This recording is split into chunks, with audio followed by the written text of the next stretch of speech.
ये है हमारी कहानी का मेन हीरो, जिसे कि सभी लोग गरीब और कमजोर समझते हैं। लेकिन जब उसे एक रहस्यमय सिस्टम मिलता है तो उसकी पावर लेवल 20 लाख से भी ज्यादा बढ़ जाती है और अपनी नई स्किल से वो सभी लोगों को हैरान कर देता है। तो कहानी की शुरुआत में हम एक लड़के फैन को देखते हैं जो कि सपने में दो लेजेंडरी मार्शल आर्टिस्ट की फाइट देख रहा होता है कि तभी अचानक से वो अपनी क्लास में उठता है। उसे बिल्कुल समझ नहीं आता कि अभी क्या हुआ और टीचर सबको बताती है कि मार्शल आर्ट्स एग्जाम की रजिस्ट्रेशन स्टार्ट हो गई है, इसीलिए उन्हें अपने पेरेंट्स के साथ डिस्कस करना चाहिए कि वो क्या चाहते हैं। तभी फैन का एक दोस्त यांग सोचता है कि ये एक गोल्डन अपॉर्चुनिटी है उनके लिए नाम बनाने की, लेकिन दूसरा दोस्त चैन मानता है कि ये सिर्फ पैसे की बर्बादी है क्योंकि वो कभी टेस्ट पास नहीं कर पाएंगे। कि तभी एक स्टूडेंट उन्हें एक वीडियो दिखाता है जिसमें एक लड़का क्लेम करता है कि वो एक 8th रैंक मास्टर के बैटलफील्ड के पास है, लेकिन वीडियो में कुछ भी नहीं हो रहा होता। इसके बाद फैन एक इंटरनेट कैफे जाता है जहाँ वो खुद ही रिसर्च करता है, जहाँ उसे पता चलता है कि पूरा वर्ल्ड मार्शल आर्टिस्ट के कंट्रोल में है। तब वो समझता है कि उसके पास मार्शल आर्टिस्ट एग्जाम की तैयारी के लिए 1 महीने से भी कम का टाइम है और ये डिसीजन उसकी जिंदगी बदल सकता है। तो इसीलिए वो डिसाइड करता है कि वो ये टेस्ट देगा।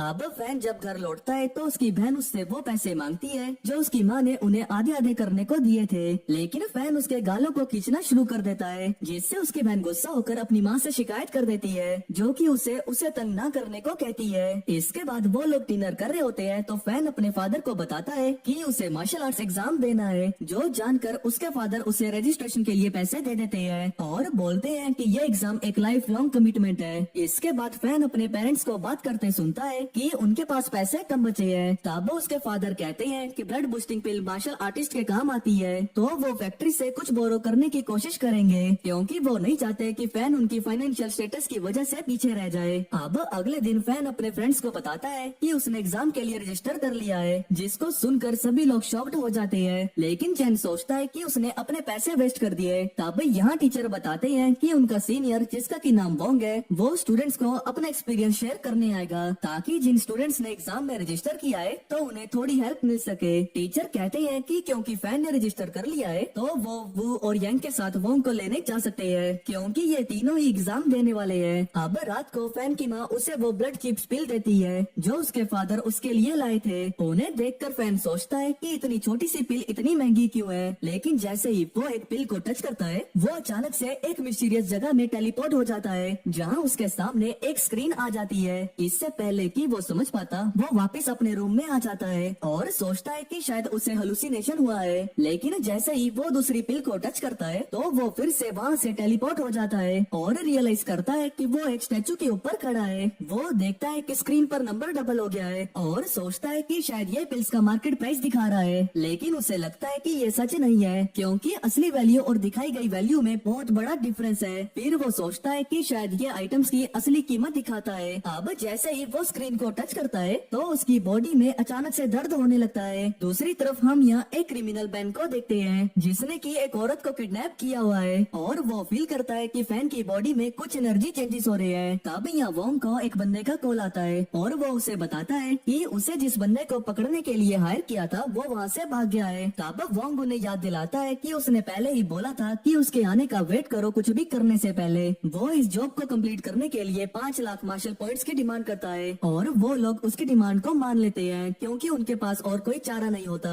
वोंग भी फैन की एनर्जी को सेंस करता है जो कि ये देखकर हैरान होता है कि उसके मार्शल पॉइंट्स 10,000 गिर गए हैं और उसकी वाइटल एनर्जी 0.1 से इंक्रीज हुई है। वो परेशान होता है क्योंकि उसे लगता है कि इतनी एनर्जी बढ़ाने के लिए बहुत ज्यादा पिल्स लगेंगी, लेकिन जब वो अपने कमरे में आता है तो ये देखकर हैरान होता है कि उसकी पिल्स गायब नहीं हुई है। अब अगले दिन फैन वोंग को स्टेशन से लेने जाता है, लेकिन उसे समझ नहीं आता कि बाकी सब इतने एक्साइटेड क्यों हैं, जिस पर उसके दोस्त बताते हैं कि वोंग एक नॉर्मल स्टूडेंट नहीं है क्योंकि उसने हाई स्कूल में ही मार्शल आर्टिस्ट बनकर दिखाया है और वो क्रिमिनल्स तक को पकड़ता है। कि तभी वोंग अचानक से आ जाता है और सबको कहता है कि अपने आप को कम मत समझो क्योंकि हर किसी का स्टार्टिंग पॉइंट अलग होता है। वो सोचता है कि वोंग स्टेशन के अंदर से क्यों नहीं आया, जिस पर वोंग बताता है कि वो पहले ही पहुंच गया था, जिसके बाद वो सबको उससे इंट्रोड्यूस करवाता है और तब वोंग रियलाइज करता है कि उसने कल रात फैन की एनर्जी को ही सेंस किया था। वो थोड़ा शो ऑफ करने लगता है वोंग के सामने और नोटिस करता है कि उसकी एनर्जी क्लास में सबसे ज्यादा है, लेकिन वोंग बताता है कि फैन की एनर्जी भी लगभग उसके बराबर है। ये सुनकर यांग हैरान होता है कि शायद फैन ने ब्लड चिप पिल्स ली है, पर वो कहता है कि वो कुछ दिनों से वर्कआउट कर रहा है। जिसके बाद वो सभी वोंग को बस में चढ़ने भेजने को कहते हैं, लेकिन वोंग मना कर देता है और कहता है कि वो स्कूल तक पैदल जाएगा क्योंकि वो पहले ही काफी देर से बैठकर सफर कर रहा था। अब जब वो स्कूल पहुंचते हैं तो वोंग एक मोटिवेशनल स्पीच देता है स्टूडेंट्स को, जो कि उसे देखकर बहुत खुश होते हैं। उसके बाद वोंग अपना कॉन्टेक्ट नंबर वो और उसके दोस्तों को देता है और कहता है कि अगर कभी जरूरत हो तो उसे कॉल कर लेना। तब वो सभी उसे ट्रीट के लिए इनवाइट करते हैं, लेकिन वोंग कुछ काम के चलते उनको मना कर देता है। इधर फैन अंदर ही अंदर सोचता है कि एक मार्शल आर्टिस्ट बनने के लिए बहुत ज्यादा रिसोर्सेज चाहिए होते हैं, तो उसको अपनी ट्रेनिंग के लिए पैसे कमाने का सोचना होगा क्योंकि वो हमेशा अपनी फैमिली को पैसों के लिए परेशान नहीं कर सकता। कि तभी उसको अचानक से याद आता है कि उसके घर के ऊपर वाला कमरा लीक कर रहा है, तो वो उसे देखने के लिए वहाँ से चला जाता है। पर हम देखते हैं कि उसी कमरे में क्रिमिनल बैन ने फैन की आंट को हॉस्टेज बनाकर रखा होता है। तब फैन दरवाजे पे जोर जोर से नॉक करता है और साथ ही में अपनी आंट को आवाज लगाता है। पर तभी अंदर से बैन कहता है कि खटखटाना बंद करो, मैं यहाँ का नया किराएदार हूँ। कि तभी फैन को कुछ आवाज सुनाई देती है और वो उससे उसके बारे में पूछने लगता है, लेकिन बैन उसको कुछ भी बताने से मना कर रहा होता है। तब फैन बोलता है कि उसका बाथरूम लीक हो रहा है तो उसे वहाँ आकर उसे चेक करना है। पर बैन अंदर ही अंदर सोचता है कि शायद फैन ने उसका वांटेड वाला पोस्टर देख लिया है, लेकिन फैन के बिहेवियर से उसे लगता है कि शायद उसे कुछ पता नहीं है। अब जैसे ही फैन कमरे के अंदर जाता है तो बैन ये देखकर शॉक होता है कि फैन की एनर्जी में फ्लक्चुएशन फील होती है। तब जैसे ही फैन आसपास देखता है तो उसे एक टॉवल मिलता है जो कि पूरा खून से भरा होता है, जिससे कि उसको याद आता है कि उसने शायद बैन को वांटेड पोस्टर में देखा था। तब बैन उससे पूछता है कि क्या उसे प्रॉब्लम मिल गई है, तो वो बताता है कि वाटर प्रूफ कोटिंग लीक कर रही है। अब जैसे ही वो वहाँ से जाने लगता है तो बैन उसे रोक देता है और कहता है कि इस अपार्टमेंट में बहुत सी ऐसी प्रॉब्लम है जो कि तुम्हारी आंट ने तुम्हें नहीं बताई है। इसके बाद बैन उसे लिविंग एरिया में वेट करने को बोलता है और सोचता है कि क्या फैन ने उसका पोस्टर देख लिया है, लेकिन वो नोटिस करता है कि फैन के पास इन चीजों के लिए वक्त नहीं है क्योंकि मार्शल आर्ट्स एग्जाम जल्दी शुरू होने वाला है। फैन को समझ नहीं आ रहा होता कि इस सिचुएशन से कैसे निकले, पर तभी उसे याद आता है कि उसके पास वोंग का नंबर है, तो वो छुपके से उसे एक मैसेज भेज देता है। बैन बताता है कि क्रिमिनल्स को पकड़ने का इनाम 10 लाख मार्शल पॉइंट्स है, जो जानकर फैन कहता है कि उसको लगा था कि क्रिमिनल्स को पकड़ने के 1 लाख मार्शल पॉइंट्स हैं। और ये सुनते ही बैन समझ आता है कि फैन ने उसका वांटेड पोस्टर देख लिया है। कि तभी अंदर से फैन की आंट की आवाज आती है, तो बैन फैन को अपनी आंट को गर्म पानी देने को कहता है जिसको वो तब से बॉईल कर रहा है। लेकिन इसी बीच फैन को वोंग का कॉल आता है। फैन जल्दी से फोन उठाता है और वोंग को उससे बचाने को बोलता है, अरे मेरे भाई मुझे इससे बचा ले यार। कि तभी बैन उसे लात मारकर दूर फेंक देता है। वो सोचता है कि अब वो इस सिटी में और नहीं रह सकता और डिसाइड करता है कि वो यहाँ पर फैन को मार के ही जाएगा। अब जैसे ही वो उस पर अटैक करता है तो फैन उसके अटैक को डॉज कर हैरान होता है कि वो अपनी एनर्जी को रिकवर कर पा रहा है। तब बैन उससे मुक्के मारकर जान से मारने वाला होता है कि तभी वोंग उसे लात मारकर दूर फेंक देता है। फैन हैरान होता है और पूछता है कि वोंग इतनी जल्दी कैसे आ गया। वोंग बताता है कि वो असल में इस सिटी में बैन को ही पकड़ने आया है और वो इस एरिया में इसीलिए रुक गया क्योंकि उसने यहाँ पर एनर्जी फ्लक्चुएशन फील किए थे। जिसके बाद वो उसकी आंट को फ्री करते हैं, जो उन्हें बताती है कि उसे नहीं पता था कि बैन ने क्रिमिनल है। वो बताती है कि उन्होंने उसका पोस्टर देख लिया था जिस वजह से बैन ने उसे बांध दिया। इसके बाद वो बैन को अथॉरिटीज के हवाले कर देते हैं और वो हैरान होता है कि फैन ने इतने बड़े क्रिमिनल का सामना कैसे किया। पर फैन सोचता है कि उसे अभी उसे अपना सीक्रेट नहीं बताना चाहिए। जिसके बाद वो फैन के बैग को देखने लगता है तो वो ये देखकर हैरान होता है कि उसके बैग में 3rd टियर जेम्स हैं। तब वोंग उन्हें अपने लिए रख लेता है और बाकी चीजें फैन को देने से पहले कहता है कि वो अभी अपने लेवल पे इतने हाई लेवल रिसोर्सेज का यूज नहीं कर सकता।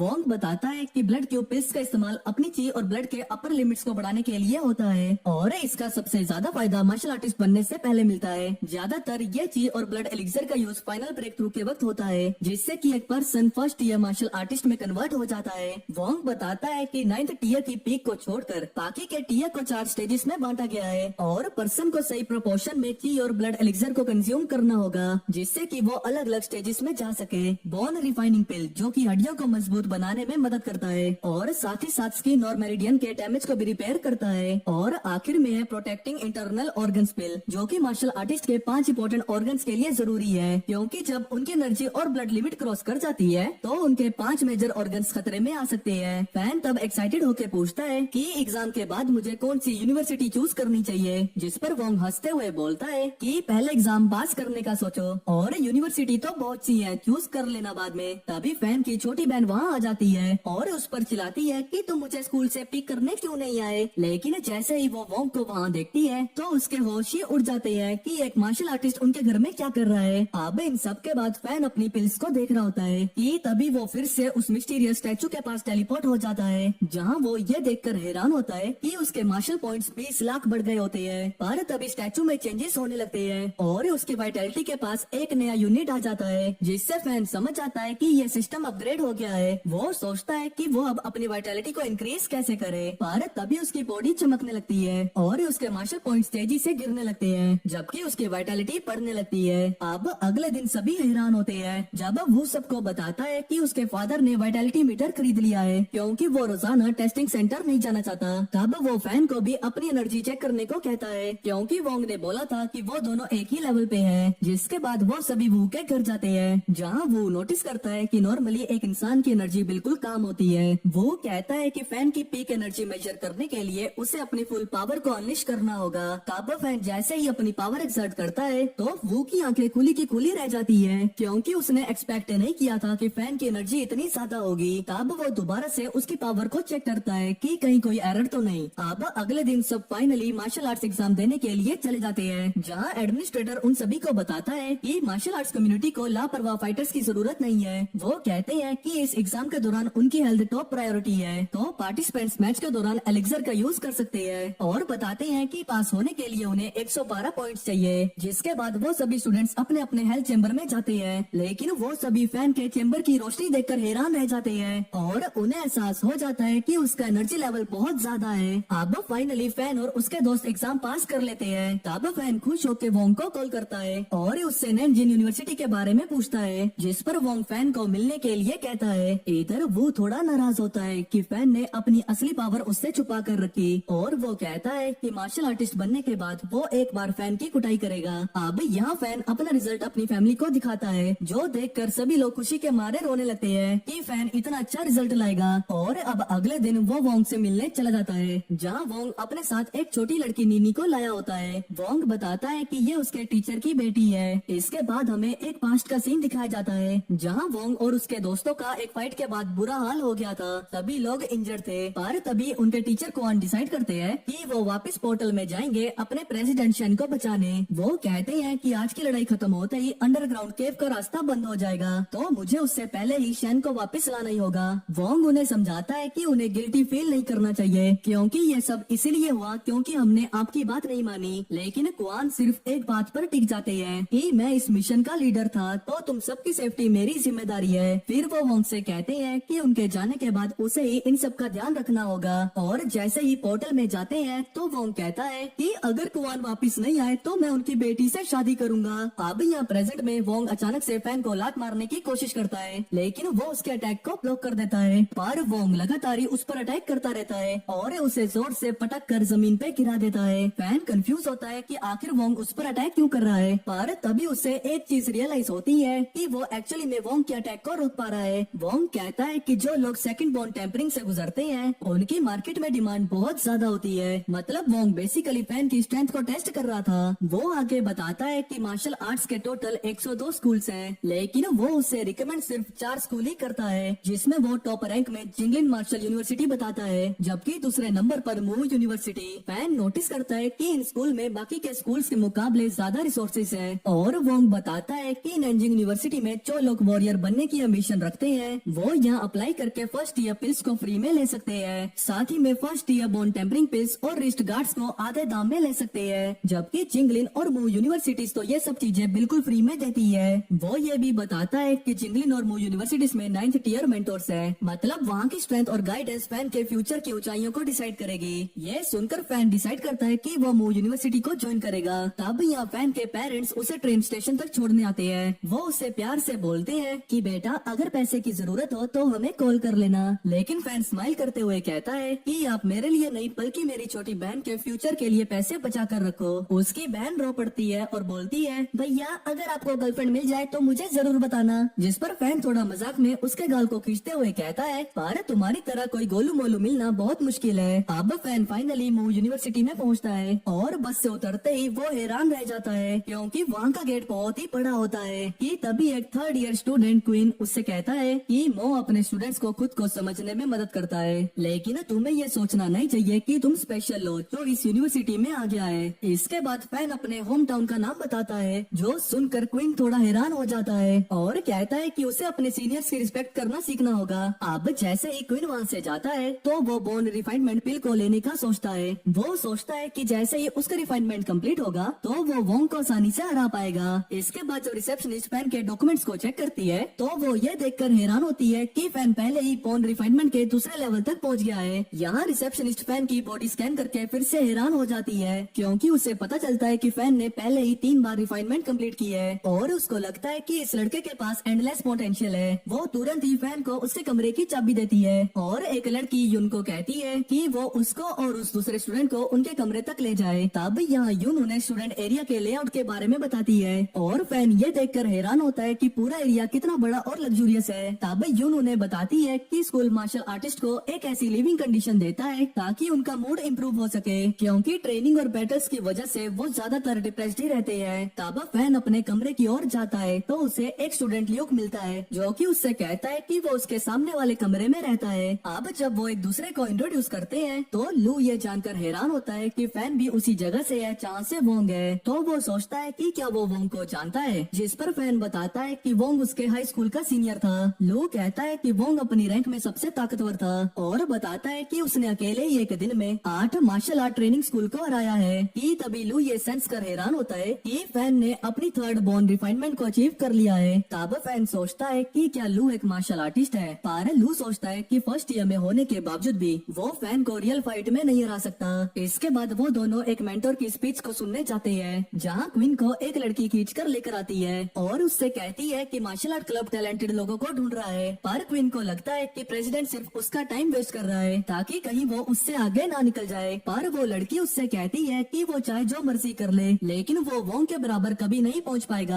कि तभी दरवाजा बंद होता है, जिससे सारे स्टूडेंट्स कंफ्यूज हो जाते हैं और वो यूनिवर्सिटी के हेड होंग उन सभी पर लेट आने के लिए चिल्लाने लगते हैं। वो सभी उनकी आवाज के प्रेशर को देखकर डर जाते हैं और वो लेट कमर्स के 20 क्रेडिट पॉइंट्स काट लेते हैं और कहते हैं कि ये क्रेडिट की वैल्यू 30,000 मार्शल आर्ट्स पॉइंट्स होते हैं। वो बोलते हैं कि वो उन सभी को पहली चीज नियमों का पालन करना सिखाएंगे। तो अगर वो मूव को ज्वाइन करने से पहले आलसी थे तो उन्हें अपने इस एटीट्यूड को चेंज करना होगा, क्योंकि यहाँ के वॉरियर सिर्फ एक फाइटर नहीं बल्कि वर्ल्ड के प्रोटेक्टर भी होते हैं। अगर तुमने यहाँ ट्रेनिंग में अपना सब कुछ नहीं दिया तो मूव ज्वाइन करना तुम्हारी ट्रेजिक स्टोरी की शुरुआत हो सकती है। जिसके बाद मेंटोर्स एकदम खतरनाक एंट्री के साथ वहाँ आ जाते हैं और सभी अपना इंट्रोडक्शन देते हैं। पर उन मेंटोर के साथ एक लड़की को देखकर फैन थोड़ा कंफ्यूज हो जाता है और लू को लगता है कि शायद ये कोई मेंटोर नहीं है, क्योंकि अभी तक उन्होंने कुछ बोला ही नहीं है। कि तभी अचानक से मेंटोर की बॉडी से लाइट निकलती है, जो कि स्टूडेंट्स को पीछे ढकेलने लगती है। लू कहता है कि अब नए स्टूडेंट्स के इंट्रोडक्शन की बारी है। वो फीमेल मेंटोर फैन से इम्प्रेस्ड हो जाती है और सोचती है कि ये लड़का कौन सी फैमिली से बिलोंग करता है। तब मेंटोर बताते हैं कि ये यूनिवर्सिटी सभी को इक्वली ट्रीट करती है, लेकिन वो फीमेल कहती है कि उसको फैन की फैमिली से प्रॉब्लम है, तो इसीलिए वो उसे ट्रेन नहीं करना चाहती। फैन और लू किसी तरह वहाँ पर टिके रहते हैं और क्वीन हैरान होता है कि वो दोनों इस दौरान भी बातें कर रहे होते हैं, जबकि वो लोग 5 मिड लेवल मास्टर्स की एनर्जी को फेस कर रहे हैं। तभी मुंह के प्रिंसिपल यू वहाँ आ जाते हैं और सभी लोग उनकी सुकून भरी रोशनी में खुश हो जाते हैं। तब यू बड़ी शांति भरी आवाज में बोलते हैं कि मुंह को बने हुए ज्यादा टाइम नहीं हुआ है, लेकिन हमने पहले ही कई स्किल्ड मार्शल आर्टिस्ट दिए हैं। मेरे जैसे लोग अब पास्ट की बातें बन गए हैं, लेकिन तुम सब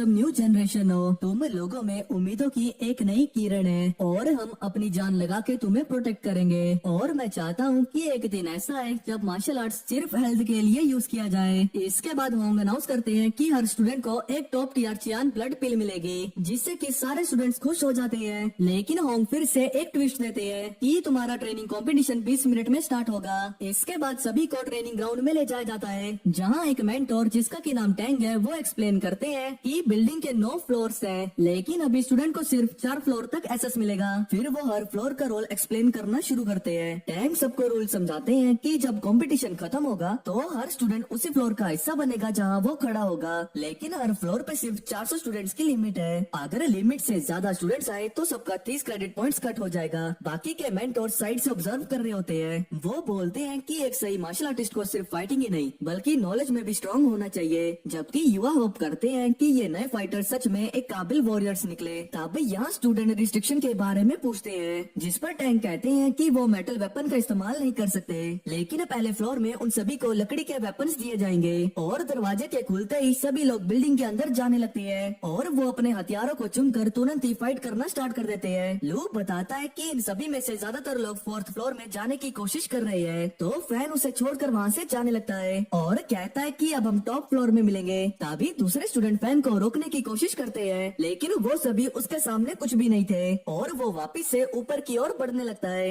वो उन सभी को लड़ते हुए देखता है और नोटिस करता है कि ज्यादातर इन सभी को फाइट करना नहीं आता है, तो वो सोचता है कि शायद वो इन सभी की स्किल्स को कुछ ज्यादा ही बड़ा चढ़ाकर बता रहा था। दूसरी तरफ यहाँ एक लड़की यूनी एक लड़के पर अटैक करती है और जैसे ही वो सीढ़ियों से नीचे गिरने वाला होता है कि तभी वो उसको बचा लेती है, पर ये लिचर सा लड़का उसको पकड़कर नीचे की ओर फेंक देता है कि तभी ये स्टूडेंट जिसका के नाम जाओ है वो उसको बचा लेता है और जैसे ही ये गुंडा लड़का उनके ऊपर पीछे से हमला करने लगता है तो एक लड़की शाओमी उसके ऊपर हमला करके उसे स्टेयर से नीचे गिरा देती है। दूसरी तरफ क्वीन छुप कर एक रूम के बाहर घूम रहा होता है, पर तभी टैंग उसे देख लेते हैं और उससे पूछते हैं कि वो यहाँ छुप कर क्या कर रहा है। क्वीन बोलता है कि उसके दोस्तों को मुंह की केव के अंदर एंटर करना है, तो उसे इसके लिए युवा का सिग्नेचर चाहिए। पर टैंग कहते हैं कि उसको इसके लिए कंपटीशन के खत्म होने का इंतजार करना होगा। लू भी यहाँ पर फोर्थ फ्लोर में जाने की कोशिश करने लगता है और वो बड़ी आसानी से अपने रास्ते में आने वाले दुश्मनों को हराता जाता है, पर जब कुछ लड़कों का ग्रुप उसे रोकने की कोशिश करता है तो उनमें से एक उसकी टांग को कुत्ते से भी ज्यादा जोर से काटता है, जबकि दूसरा उसके चेहरे पर एक जोरदार मुक्का मारता है, जिसके बाद वो उसे वहाँ छोड़कर आगे की ओर बढ़ने लगते हैं। अब काफी सारे स्टूडेंट्स धीरे धीरे फोर्थ फ्लोर में पहुँचने लगते हैं और जैसे ही लू वहाँ पहुँचता है तो वो तुरंत ही सोंग टिंग को ढूंढने लगता है, क्योंकि वही वो लड़का था जिसने की उसके ऊपर हमला किया था।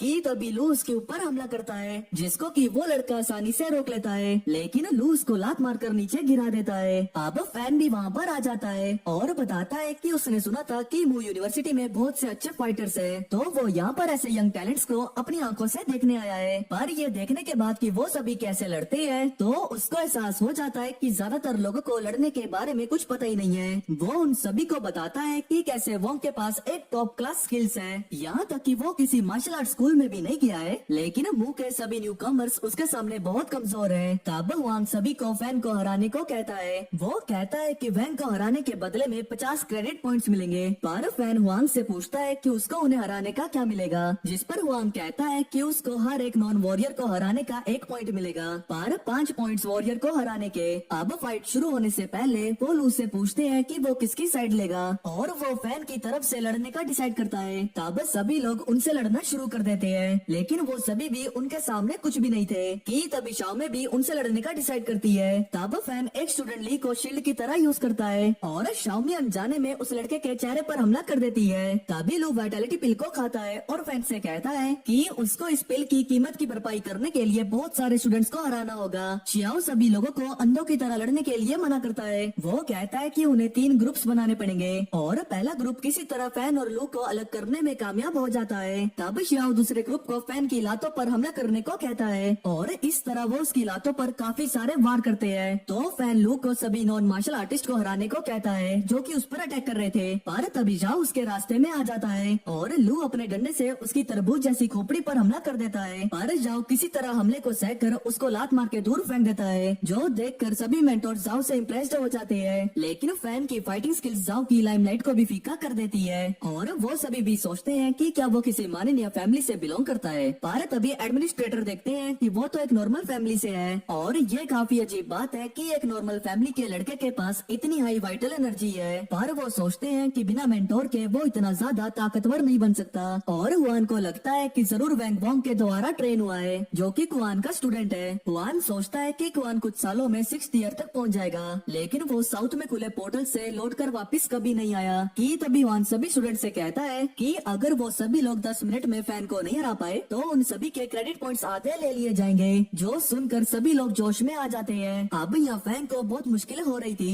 क्योंकि लगभग 20 से 25 लोग उसके ऊपर हमला कर रहे थे और फैन सबके सामने सिस्टम का यूज भी नहीं कर सकता, जिस वजह से वो एक छोटा सा पिल खा लेता है जिससे कि उसे थोड़ी सी एनर्जी मिल जाती है और जैसे ही फैन को एनर्जी मिलती है तो वो हवा में उड़ने लगता है, जिसके साथ ही वो टाइमर भी खत्म हो जाता है। जिस टाइम के अंदर फैन को हराने के लिए बोला गया था वो टाइम अभी खत्म हो चुका है, जिस वजह से फैन को विनर डिक्लेयर कर दिया जाता है। तब प्रिंसिपल सबको कहते हैं कि ये बेइज्जती याद रखना क्योंकि इतने टाइम में भी तुम लोग एक मार्शल आर्टिस्ट को नहीं हरा पाए और अभी वहाँ पर मौजूद जितने भी स्टूडेंट्स क्वालिफाई हुए थे सबको ये मौका दिया जाता है कि वो लोग अपने अपने मेंटर को चुने। अगले दिन सुबह हम सारे लोगों को देखते हैं जो कि अपने अपने टीचर को चुन रहे थे। हम फैन को देखते हैं जिसे कि समझ नहीं आ रहा था कि आखिर उसे कौन से टीचर के पास जाना चाहिए। तभी फैन का ध्यान एक टीचर जिसका की नाम एंड्रयू है उसकी तरफ जाता है और वो मेंटर चाहती है कि उनके पास ज्यादा से ज्यादा बेस्ट स्टूडेंट्स आए जिनको वो अच्छे से ट्रेन कर सके। जब फैन वहाँ पर जाता है तो एंड्रयू कहती है कि मैं पहले ही बता दूं कि अगर तुम्हें अपनी हेल्थ की चिंता है तो मेरे पास मत आना, क्योंकि मैं पहले ही बता दूं जो मेरे साथ ट्रेनिंग लेता है वो काफी ज्यादा कड़ी ट्रेनिंग लेता है और उसकी हेल्थ कभी ठीक नहीं रहती। एंड्रयू को ये भी पता होता है कि जो फैन का बैकग्राउंड है वो कोई ज्यादा रिच बैकग्राउंड नहीं है, जिस वजह से वो उसे ये ऑफर करती है कि अगर तुम मेरे पास पढ़ोगे तो मैं तुम्हें अनलिमिटेड पिल्स देने के लिए रेडी हूँ।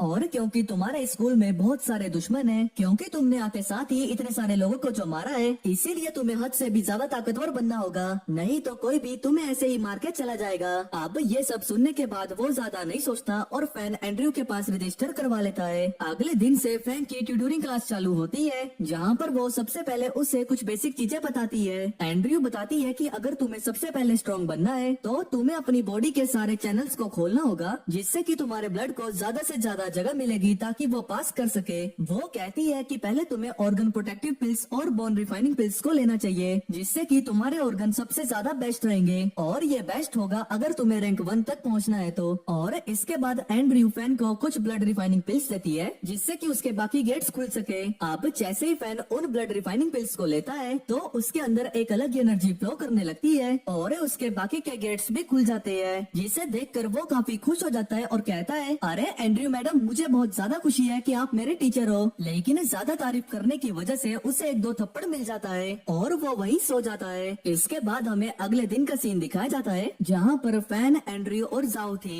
वो सब मिलकर किक्स की प्रैक्टिस कर रहे थे और जैसे ही एंड्रयू एक किक मारकर उन दोनों को दिखाती है तो वो दोनों ही चौंक जाते हैं, क्योंकि एंड्रयू की किक बहुत ज्यादा ताकतवर थी। तब एंड्रयू कहती है कि अगर तुम्हें ऐसे किक्स मारने हैं तो तुम्हें अपने ब्लड को एक जगह पर फोकस करना होगा, जिससे कि तुम्हारे किक्स की फोर्स 10 गुना हो जाएगी और वो काफी असरदार होगा। तब हम देखते हैं फैन को जो कि दिमाग लगाते हुए अपनी बोन टेम्परिंग के साथ अपने ब्लड को मिक्स कर एक जगह पर बहुत ही असरदार किक मारता है, लेकिन ये उल्टा हो जाता है क्योंकि जो फैन का पैर था उसमें क्रैक आ चुका होता है। अब शाम को फैन हॉस्पिटल में जाता है, लेकिन उसका पैर अभी तक पूरे तरीके से ठीक नहीं हुआ था। हॉस्पिटल में जाकर जब वो उन पिल्स को खरीदने की कोशिश करता है जिनसे कि बोन्स ठीक होते हैं, तब उनका प्राइस देखकर वो चौंक जाता है, क्योंकि एक बोन ठीक करने वाली पिल्स का दाम करीबन 1 मिलियन था बाहर के वर्ल्ड में। और अच्छा हुआ कि ट्रायल्स के दौरान उसने सारे क्लासमेट्स को हरा कर कुछ पैसे कमाए थे, जिस पैसे की मदद से वो उन पिल्स को खरीद लेता है। और जब इतने सारे पैसे खर्च करने के बाद वो वापस जा ही रहा होता है कि उसके सामने 3 सीनियर्स आ जाते हैं और उन सीनियर्स के छोटे छोटे भाइयों को वैंग ने हराया था, जिस वजह से वो सीनियर्स कहते हैं कि मैं अभी फैन को बहुत बुरी तरीके से मारूंगा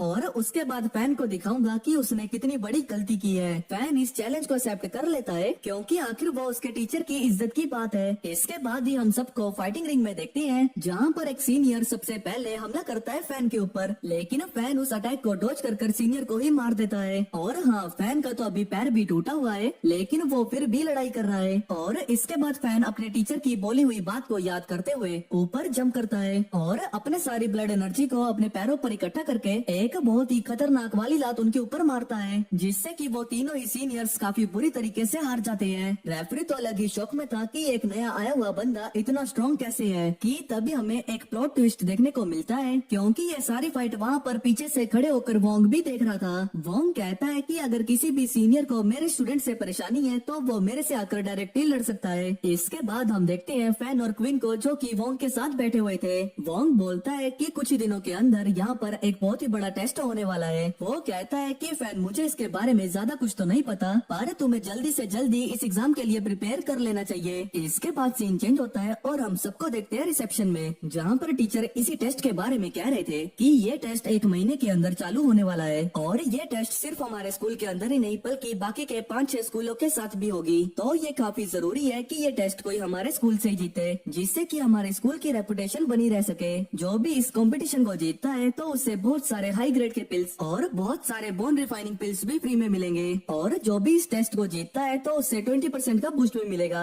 हम देखते हैं कि प्रिंसिपल मिस एंड्रयू के ऊपर बहुत भरोसा लगा के बैठा होता है, क्योंकि उसके ग्रुप में ही फैन होता है। मुझे नहीं पता कि फैन से सबको इतनी ज्यादा ज्यादा उम्मीदें क्यों है, लेकिन अभी उसको बहुत अच्छी ट्रेनिंग मिलने वाली है। हम देखते हैं कि इसके बाद बहुत दिनों तक फैन बहुत कड़ी ट्रेनिंग करता है। उसको एक वेपन भी दिया जाता है, लेकिन वो उससे वेपन को अच्छे से चला नहीं पा रहा होता। यहाँ तक कि उसने इस वेपन को चलाते चलाते एक बार तो एकेडमी को ही डिस्ट्रॉय कर दिया था। लेकिन धीरे धीरे टाइम के साथ वो उस वेपन को यूज करना सीख जाता है, और वही नहीं, उसके साथ बहुत सारे स्टूडेंट्स भी अपने आप को इम्प्रूव कर रहे थे। और फाइनली वो दिन आ जाता है जब फाइटिंग चालू होने वाली थी। ये मैच मो यूनिवर्सिटी के लिए एक बहुत ही बड़ी मैच है। अब यहाँ पर इस कंपटीशन को मजेदार बनाने के लिए वहाँ पर वो होस्ट आता है जो कि अपना नाम ल्यूक बताता है, और तब ल्यूक कहता है कि ये कोई नॉर्मल टूर्नामेंट नहीं है, तो क्राउड प्लीज तुम लोग शांति से बैठना, क्योंकि ये एक बहुत ही इंटेंस मैच होने वाला है। और यहाँ पर फैन की छोटी सिस्टर भी आई होती है जो कि फैन को चीयर करने वाली थी। अगले सीन में हम फैन की छोटी बहन और उसके कुछ दोस्तों को देखते हैं जो कि उसके पास आते हैं। फैन अपनी छोटी बहन को देखकर बहुत ज्यादा खुश था और वो बोलता है कि अभी मुझे कुछ भी करके इसे जीतना ही होगा। और इसके बाद ही हम ल्यूक को देखते हैं जो कि कहता है कि ये टूर्नामेंट चालू हो चुका है और अभी एक एक करके सारे टीम्स के लीडर स्टेज पे आएंगे। इसके बाद ही पहला अकेडमी आता है जिसके स्टूडेंट्स रेड कपड़े पहने हुए थे, और उस अकेडमी का नाम जेंग्यो अकेडमी था, और उस टीम के लीडर का नाम हैंग था जो कि अपने टाइम में एक बहुत ही खतरनाक मार्शल आर्टिस्ट रह चुका था। इसके कुछ देर बाद हमें ग्रीन टीम भी दिखाया जाता है और येलो टीम भी दिखाया जाता है जो कि आते हैं। आखिर में ल्यूक हमारी फैन की टीम को भी बुलाता है, कहता है कि ये टीम अभी अभी बनी है और इस टीम के लीडर का नाम फैन है जो कि एक कंप्लीट न्यू स्टूडेंट है। और इसके बाद ही हमें सारे कैप्टन दिखाए जाते हैं जिनके प्लेयर्स मैच होने वाले थे, यानी कि आखिर ये सब लोग एक दूसरे से कैसे और किस फॉर्मेट में लड़ेंगे। और जैसे ही रिजल्ट सामने आता है तो हमें दिखाया जाता है कि रेड टीम ग्रीन टीम का सामना करेगी जबकि ब्लू टीम येलो टीम का सामना करेगी। और जब दोनों में से एक एक जन जीत जाएंगे तब उसके बाद दोनों में ही एक फाइनल राउंड करवाया जाएगा। इसके बाद के इस सीन में हम देखते हैं कि पहला राउंड चालू हो चुका था जहाँ पर रेड और ग्रीन टीम के लीडर्स एक दूसरे को इंट्रोड्यूस करते हैं। जहाँ पर रेड टीम के लीडर का नाम तो हमें पता ही है जो कि हैंग है, और ग्रीन टीम के लीडर का नाम सू है। सू बिना देरी करते हुए अपनी मैजिकल पावर्स का यूज करते हुए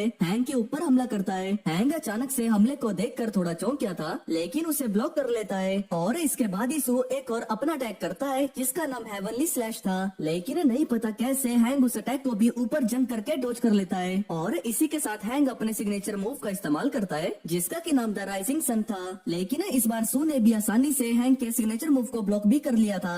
वहाँ पर बैठी ऑडियंस बिल्कुल शॉक थी कि आगे क्या होने वाला है। जहाँ पर हम हैंग को देखते हैं जो कि अचानक से सू के पीछे चला जाता है और अपने स्वॉर्ड को सू के ऊपर रख देता है। और क्योंकि अभी हैंग का जो स्वॉर्ड था वो सू के चेस्ट के ऊपर था तो सू को लग रहा था कि उसका खेल खत्म हो गया, लेकिन तब हैंग ने अपनी स्वॉर्ड को थोड़ा सा ढीला कर दिया था जिस वजह से सू को लगता है कि वो अभी भी बच सकता है। लेकिन ये सब हैंग का ही प्लान होता है, और जैसे ही सू हिलने की कोशिश करता है तो वो फिर से उसको हरा देता है। इसके बाद ही हम वोंग और क्वीन को देखते हैं जो कि एक साथ है, जहाँ पर क्वीन कहता है कि मैं बेट लगा सकता हूँ कि सेकंड राउंड में तुम्हारा स्टूडेंट फैंग उसके सेकंड राउंड में टिकने का तो कोई चांस ही नहीं है। लेकिन वोंग उसे चुप रहने के लिए बोलता है और ज्यादा बकबक करने के लिए मना करता है। और इसके बाद ही हम ल्यूक को देखते हैं जो कि कहता है ठीक है ब्रेक ओवर हो चुका है और अब टाइम है सेकंड राउंड का। सेकंड राउंड चालू होने से पहले ही हम देखते हैं कि फैंग के पास उसकी छोटी बहन आती है जो कि उसको रोते रोते कहती है कि प्लीज मत जाओ भैया। बेसिकली यहाँ पर उसकी छोटी बहन को उसकी चिंता हो रही थी, लेकिन फैन ये कहते हुए जाता है कि इतना आगे बढ़कर मैं इस अरीना से पीछे नहीं मुड़ सकता। इस मैच को पूरे वर्ल्ड वाइड में लाइव टेलीकास्ट किया जा रहा था, यहाँ तक कि हम फैन के भी फादर को देखते हैं जो कि अपनी ऑफिस से छुट्टी लेकर टूर्नामेंट को ही देख रहे थे। दूसरी तरफ हम रिपोर्टर को देखते हैं जो कि पहली बार फैन का इंट्रोडक्शन दे रहा था। हर मार्शल आर्टिस्ट की तरह ही फैन का जो सिग्नेचर मूव था उसका नाम था द लेजेंडरी लायन रोर, और ये सिग्नेचर मूव को ऐसा माना जाता है कि ये 1 लाख में से एक बंदा ही कर सकता है। तब फैन का ओपोनेंट उससे पूछता है तो क्या तुम सच में इसका यूज कर सकते हो, लेकिन सामने से फैन कोई भी आंसर नहीं देता। कोई भी जवाब ना मिलने की वजह से उसका ओपोनेंट बहुत ज्यादा चिढ़ जाता है और ईगो पे लेके उसके ऊपर अटैक करने चाहता है, लेकिन उसके अटैक को फैन ऐसे रोकता है जैसे कि वो कुछ था ही नहीं। फैन स्टार्टिंग से ही अपनी पावर्स को उसके सामने छुपा रहा था। और इसके बाद ही हम फैन को देखते हैं जो कि बहुत ही ज्यादा अनएक्सपेक्टेड चीज करता है। उसने अपने वेपन को 2 हिस्सों में डिवाइड कर लिया था और एक हिस्से से उसको एक नाइफ बनाकर उसके ऊपर हमला किया था।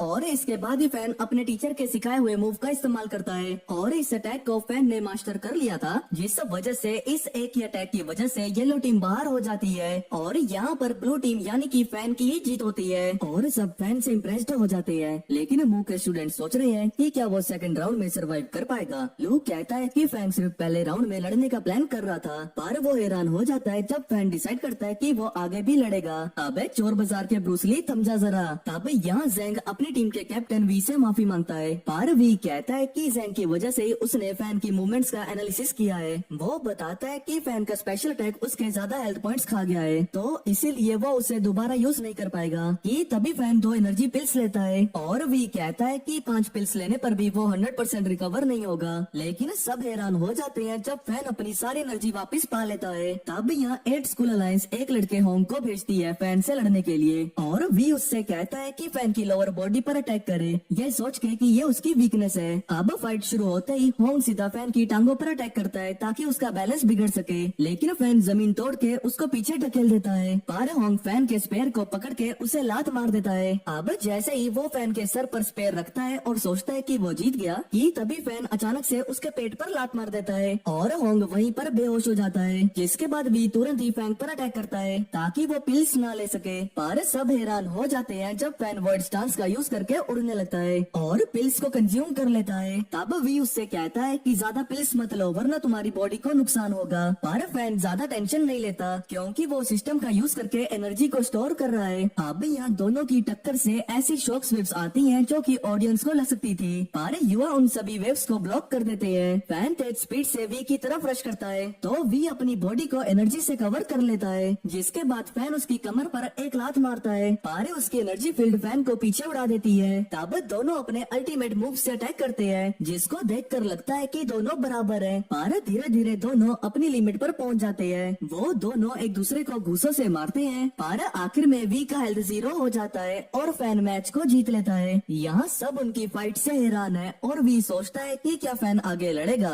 तब फैन एक रिकवरी पिल लेता है और कहता है कि वो नेक्स्ट मैच में पार्टिसिपेट करेगा। उधर वो क्वीन से पूछता है कि गुफा में एनर्जी स्टोन्स हैं क्या। क्वीन कहता है कि हाँ, वो पिछले 2 महीने से इस एरिया में छानबीन कर रहा है। वो कहता है कि उसका 60% हिस्सा बनता है क्योंकि उसने ये जगह ढूंढी है, पर वो 70% हिस्सा मांगता है और बताता है कि उन्हें 3rd रैंक के वॉरियर से भी लड़ना पड़ सकता है और हो सकता है कि कोई उनसे भी ज्यादा स्ट्रॉन्ग हो, इसीलिए उसको ज्यादा रिसोर्सेज चाहिए। उसको लगता है कि सारे मार्शल आर्ट स्कूल गुफा के रिसोर्सेज के पीछे हैं ताकि उन सभी रिसोर्सेज को एक्सचेंज कंपटीशन में शेयर ना करना पड़े। वो कहता है कि ये बड़ा रिस्की है और अगर उन्हें कुछ ना मिला तो वो इन सब का जिम्मा क्वीन पर डाल देगा। जिसके बाद वो दोनों गुफा के गार्ड से लड़ने की तैयारी करते हैं। अब यहाँ मूव को हराने के बाद 8 school alliance martial art alliance से भी हार जाता है और कंपटीशन से बाहर हो जाता है। अब यहाँ अगला मैच जिग्नो और मो के बीच में था, जिसमें कि विनर फाइनल्स में जाएगा और लूजर को मार्शल आर्ट्स अलायंस से फाइनल के चांस के लिए लड़ना पड़ेगा। तब मैच से पहले टैंक कहता है कि नेक्स्ट राउंड में सिर्फ 5 स्टूडेंट्स ही पार्टिसिपेट कर सकते हैं और उसको लगता है कि फैन को नहीं लड़ना चाहिए क्योंकि वो सबका टारगेट बनेगा। तब सभी सोचते हैं कि वॉरियर को कभी फाइट से पीछे नहीं हटना चाहिए, जो कि टैंक को गुस्सा दिला देता है। वो पूछते हैं कि क्या वो बहादुरी से अंडरग्राउंड लेयर में लड़ना चाहेंगे, जो सुनकर सभी लोग कंफ्यूज हो जाते हैं। तब टैंक याद दिलाता है कि फैन बड़ी मुश्किल से लास्ट राउंड जीता है। वो बताते हैं कि फाइट के दौरान जिंगू ने अपनी फुल पावर को हाइड करके इजिली मैच को जीत लिया था। टैंक कहते हैं कि अगले मैच में उन्हें जिंगू का एनालिसिस करना चाहिए और फाइनल्स में फुल स्ट्रेंथ का यूज करना चाहिए। फैन कहता है कि अगर वो मार्शल आर्ट्स अलायंस से नॉकआउट राउंड में लड़ेंगे तो वो फाइनल से पहले और वीक हो जाएंगे। पर टैंक कहते हैं कि मार्शल आर्ट्स अलायंस के मेंबर भी अभी जख्मी है, तो इसलिए मूव आसानी से जीत सकता है। वो कहते हैं कि फैन सिर्फ अपनी फास्ट रिकवरी से जिंगू को नहीं हरा सकता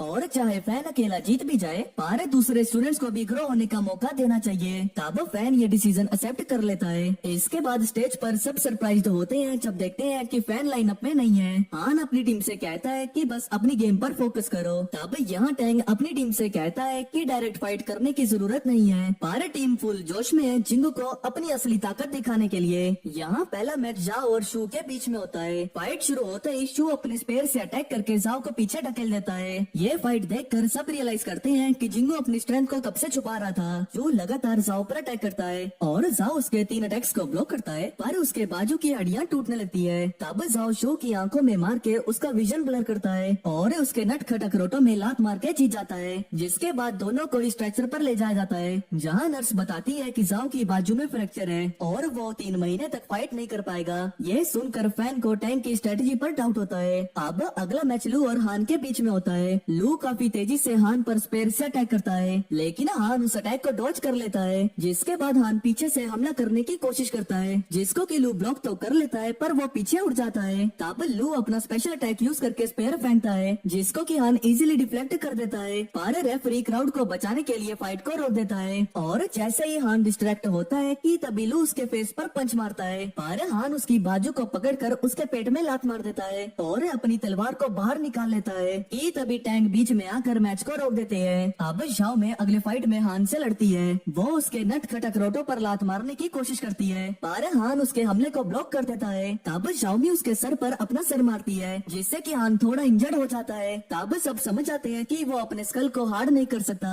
वो दोबारा उस पर अपना सर मारती है लेकिन हान उसकी बाजू में तलवार घुसा देता है पर वो उससे पकड़कर अपना सर उसके सर में दे मारती है जिससे कि शाओमी नीचे गिरने लगती है। तब हान इस मैच को जीत लेता है क्योंकि शाओमी बेहोश हो गई होती है। लेकिन इस हमले की वजह से हान भी अपने घुटनों पर गिर जाता है और इसीलिए वो अपनी अगली फाइट से पीछे हट जाता है। अब जिंगो का स्टूडेंट वेनोंग अगले मैच में ली का सामना करता है और बड़ी आसानी से उसके सारे अटैक्स को डॉज करके उसे हरा देता है। जिसके बाद मू का लास्ट मेंबर सिंगिंग फाइट करने आता है पर वेनोंग उसको ओवर पावर करके दीवार में फेंक देता है। तब यहाँ दूसरी तरफ क्वीन और वोंग का पीछा लोग कर रहे होते हैं। क्वीन कहता है कि इन एनर्जी स्टोन्स को फेंक दो। वो जानता है कि ये वोंग के लिए कितने इम्पोर्टेंट है पर वो उससे याद दिलाता है कि अगर वो जिंदा नहीं रहा तो अपने टीचर को नहीं बचा पाएगा। जो सुनकर वोंग उन स्टोन्स को फेंक देता है। यहाँ मू मार्शल आर्ट्स अलायंस को हरा के फाइनल में पहुंच जाता है पर टैंग उन सभी पे चिल्लाता है क्योंकि उन्होंने स्ट्रेटजी को फॉलो नहीं किया था। फैन कहता है कि मैच से पहले हारने का सोचना नहीं चाहिए। कि तभी फेनरू वहाँ पर आती है और कहती है कि वो अपने स्टूडेंट्स को कंपटीशन से बाहर निकालने आई थी पर वो हैरान होती है ये देखकर कि फैन टैंग से भी ज्यादा हौसलामंद है। तो टैंग कहता है कि अगर फैन इतना ही कॉन्फिडेंट है तो वो तुरंत ही उसे अंडरग्राउंड केव में भेज देगा।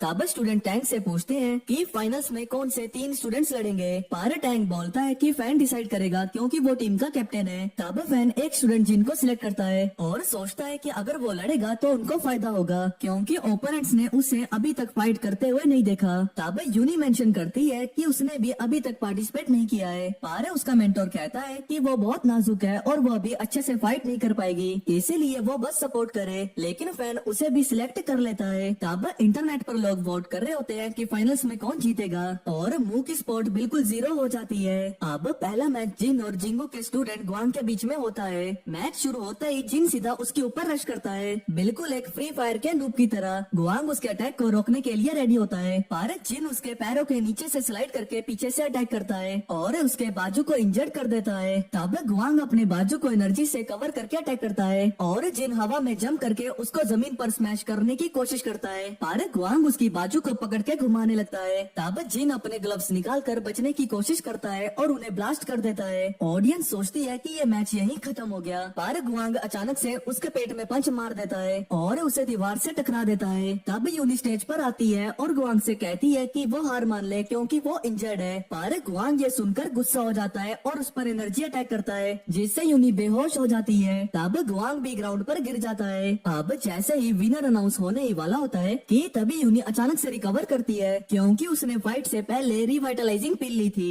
अब अगली फाइट विनन के साथ होती है जहां विनन उस पर अटैक करता है और यूनी अपनी तलवार से उसके हमले को ब्लॉक करती है। तब विनन उसकी तलवारबाजी का मजाक उड़ाने लगता है और उसके टीममेट्स को यूजलेस बोलता है जिससे यूनी गुस्सा होकर अपनी तलवार हटा देती है और बाय हमें बताती है कि यूनी की असली ताकत क्लोज कॉम्बैट में है। तब विनन उस पर अटैक करने की कोशिश करता है पर वो हवा में जंप करके उसे मारने लगती है। तब विनन उसके पैर को पकड़कर उसे जमीन में पटक देता है लेकिन अपनी फैमिली की सीक्रेट टेक्निक यूज करने से पहले फैन ब्लॉक करके मैच को यहीं रोक देता है। फैन कहता है कि उन दोनों की फैमिली के नेम सेम है और ये बात फेंड्री को गुस्सा दिलाती है क्योंकि उसकी विनन फैमिली के साथ ग्रजिस है। तब फैन अपने स्पेयर से अटैक करके विनन को स्टेज से बाहर उड़ा देता है। अब अगली फाइट हान के साथ होती है। दोनों के बीच में क्लैश होता है और फैन 70 वाइटलिटी पॉइंट यूज करके एनर्जी अटैक करता है और हैरान होता है जब हान बिना एनर्जी के उसके अटैक को ब्लॉक कर देता है। तब हान उसे ओवर पावर करने लगता है और कमेंटेटर बोलता है कि फैन कमजोर पड़ रहा है। तब फैन गुस्सा होकर कहता है कि कमेंटेटर बायस्ड है और अपनी स्पेयर को 2 टुकड़ों में तोड़कर अटैक करता है पर हान पीछे आकर उसे जमीन में गिरा देता है और फैन वाइटलिटी पिल को लेकर अपनी एनर्जी को रिकवर करता है। तब क्वीन और वोंग ये फाइट देखते हैं और सोचते हैं कि क्या फैन हमेशा पिल लेकर ही फाइट करता रहेगा पर वोंग कहता है कि पिल्स की लिमिट जरूर होगी। हान सोचता है कि लंबी फाइट उसके लिए सही नहीं है क्योंकि अगर फैन पिल्स लेता रहेगा तो वो ऐसे ही टीका रहेगा। तो वो अपनी एनर्जी को इकट्ठा करके फैन पर अटैक करता है। वो अपनी तलवार निकालता है और ऊपर से लगातार स्लैशेस करता है, लेकिन फैन सबको डॉज कर लेता है और हान को बताता है कि वो अपनी हेल्थ को एंडलेसली रिकवर कर सकता है। तो इसीलिए हान फाइट को एंड करने का डिसाइड करता है और उसकी बॉडी चमकने लगती है जब वो अपना अल्टीमेट अटैक अनलिश करता है, जो कि फैन को हिट करके नीचे गिरा देता है। तब फैन रियलाइज करता है कि हान कितना स्ट्रॉन्ग है और उसे लगता है कि अगर वो ऐसे ही फाइट करता रहा तो उसका सिस्टम एक्सपोज हो जाएगा। वो सोचता है कि हान को कैसे हराए जब उसका नॉर्मल स्टाइल काम नहीं कर रहा है। कि तभी उसे फेंड्रा की एडवाइस याद आती है और उसकी बॉडी चमकने लगती है, जिससे कि उसकी सारी चोटें गायब हो जाती है और सब लोग सोचते हैं कि शायद उसने कोई रिवाइटलाइजिंग पिल ली है। लेकिन हान को समझ आ जाता है कि यहाँ पर कुछ और हो रहा है और वो फैन को कहता है कि तुम मुझे अपनी टेक्निक से नहीं हरा सकते। तब वहाँ बैठे सभी लोग हैरान हो जाते हैं जब फैन किसी और स्टूडेंट का फाइटिंग स्टाइल यूज करने लगता है। पहले वो सन का फॉरवर्ड स्लैश करता है और तुरंत टाइगर स्टांस में शिफ्ट हो जाता है। तब हान अपना बैरियर क्रिएट करता है अटैक को रोकने के लिए, पर फैन चन फैमिली का वो हुक अटैक यूज करके उसके बैरियर को तोड़ देता है। तब हान अपनी तलवार से ब्लॉक करने की कोशिश करता है, लेकिन उसकी तलवार टूट जाती है और फैन अपनी पूरी ताकत से उसके सर पर पंच मारता है, जिससे कि हान नॉकआउट हो जाता है। और सब लोग यकीन नहीं कर पाते जब होस्ट अनाउंस करता है कि फैन मैच को जीत गया है। अब टूर्नामेंट के बाद फैन सोचता है कि सब लोग कितने स्ट्रॉन्ग हैं और उसे लगता है कि अगर सिस्टम की मदद के बिना उसे जीतना है तो उसे और भी स्ट्रॉन्ग बनना होगा।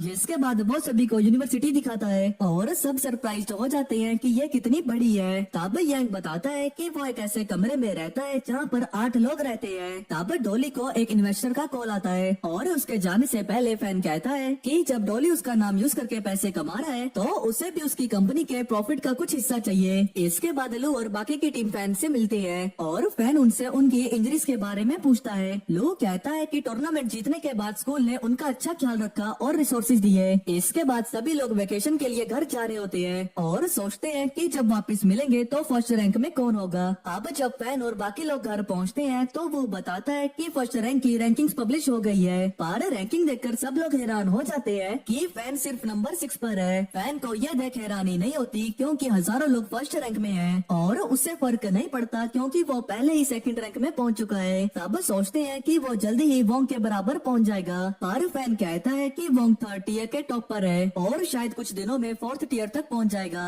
वो कहता है कि लेवल अप करना इतना भी आसान नहीं है और यंग याद दिलाता है कि वोंग भी फर्स्ट ईयर में सेकंड रैंक तक पहुंच गया था। फैन सोचता है कि उसे और भी तेजी से लेवल अप करना होगा। इसके बाद वो सभी अपने होम टाउन पहुँचते हैं और टैक्सी लेकर वहाँ से जाने लगते हैं। पर फैन यहाँ से वॉक करके घर जाने का डिसाइड करता है। अब अगले दिन फैन नोटिस करता है कि सिस्टम लेवल 3 तक अपग्रेड हो गया है। यहाँ सिस्टम 10 मिलियन पॉइंट से अपग्रेड हुआ है और अब नेक्स्ट लेवल के लिए 100 मिलियन पॉइंट चाहिए, जो फैन को थोड़ा बेतुका लगता है। वो डिसाइड करता है कि वो अपनी छुट्टियां एंजॉय करेगा। पर बाहर जाते ही देखता है कि वो आदमी जो बैंक को कस्टडी में ले गया था उसका वेट कर रहा है। वो फैन से कहता है कि उसके अचीवमेंट्स की वजह से सिटी की इकोनॉमी इम्प्रूव हुई है और इस चीज से इन्वेस्टर्स अट्रैक्ट हुए हैं, जिससे अथॉरिटीज ने डिसाइड किया कि उसे रिवॉर्ड में एक नया घर दिया जाए। जो सुनकर फैन हैरान होता है। वो सोचता है कि वोंग को भी रिवॉर्ड मिलना चाहिए क्योंकि बैंक को गिराने का काम उसने ही किया था, लेकिन आदमी कहता है कि घर देने का आइडिया तो वोंग का ही है। तब फैन उससे कॉल करके बोलता है कि रिवॉर्ड को स्प्लिट करते हैं, पर वोंग कहता है कि उसको जो चाहिए था वो मिल गया है। फैन पूछता है कि क्या हम नए साल पर मिल सकते हैं, लेकिन वोंग बोलता है कि उसे नीनी का ध्यान रखना है तो इसीलिए स्कूल शुरू होने के बाद ही मिलेंगे। इसके बाद फैन अपनी फैमिली को नए घर ले जाता है। सब घर देख के हैरान हो जाते हैं कि इतना बड़ा घर अब उनका है। तब सब लोग दोस्तों और फैमिली के साथ नया साल एंजॉय करते हैं और यहाँ फैन वेकेशन के बाद अपनी क्लासमेट से मिलता है, जहाँ सभी लोग हैरान होते हैं कि वो सेकंड रैंक के पीक तक पहुँच गया है जबकि वो लोग अभी भी इनिशियल स्टेज में हैं। तब सब सोचते हैं कि उन्हें भी फैन के साथ कैचअप करना पड़ेगा।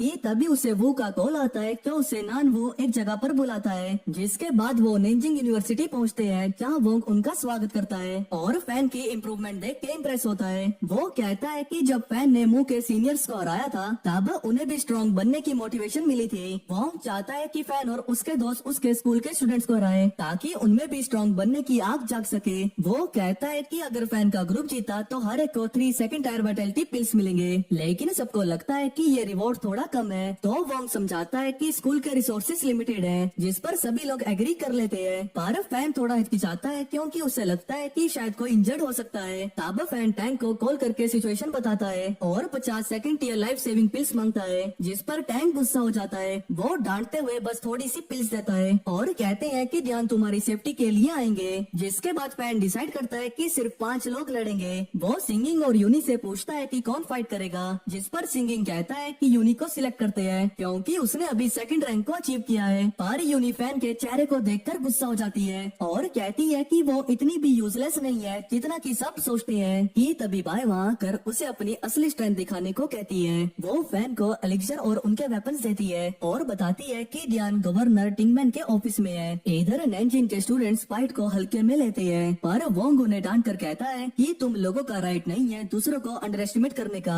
वो अनाउंस करता है कि अगर वो लोग फाइट में हारे तो वॉरियर अपने एलिक्सर के 5% से एक्सचेंज करेंगे और जो नॉन वॉरियर्स है उन्हें एक्सपेल कर दिया जाएगा अगर वो अपने सेकंड ईयर के एंड तक वॉरियर्स नहीं बने। कि तभी एक स्टूडेंट प्रोटेस्ट करता है कि ये फेयर नहीं है, पर वोंग उसे तुरंत एक्सपेल कर देता है जिससे कि सभी लोग हैरान रह जाते हैं। वोंग कहता है कि लोग सोचते हैं कि बस स्कूल में आ गए तो वॉरियर्स बन जाएंगे और आराम की जिंदगी जिएंगे, पर सच ये है कि वॉरियर्स हमेशा अपनी जान को रिस्क पर रखते हैं। कि तभी डिंग आते हैं और वोंग से इस बात पर एग्री करते हैं। वोंग बताता है कि अगर वो फाइट हारे तो स्कूल 90% स्टूडेंट को एक्सपेल करेगा ताकि रिसोर्सेज एलिट सोल्जर्स को ट्रेन करने में लगे और प्रिंसिपल भी इस बात पर एग्री करते हैं। तब यहाँ पहला मैच पोंग और ली के बीच में होता है। तब पोंग अपनी स्पेयर से अटैक करता है पर ली उसे अपने हाथों से ब्लॉक करता है, जिसके बाद पोंग अपनी स्पेयर को बैंड करके अटैक करता है, पर वोंग कहता है कि स्पेयर को बैंड करना यूजलेस है। कि तभी ली एनर्जी को इकट्ठा करके मुक्का मारता है और फिर लात मार के पोंग को हरा देता है। तब यहाँ वोंग फैन से कहता है कि अब तुम जाओ और बाकी ओपोनेंट्स को हराओ ताकि साउदर्न मार्शल आर्ट्स रिफॉर्म हो। तब फैन स्टेज पर आता है और डिंग कहता है कि काश फैन उनका स्कूल ज्वाइन करता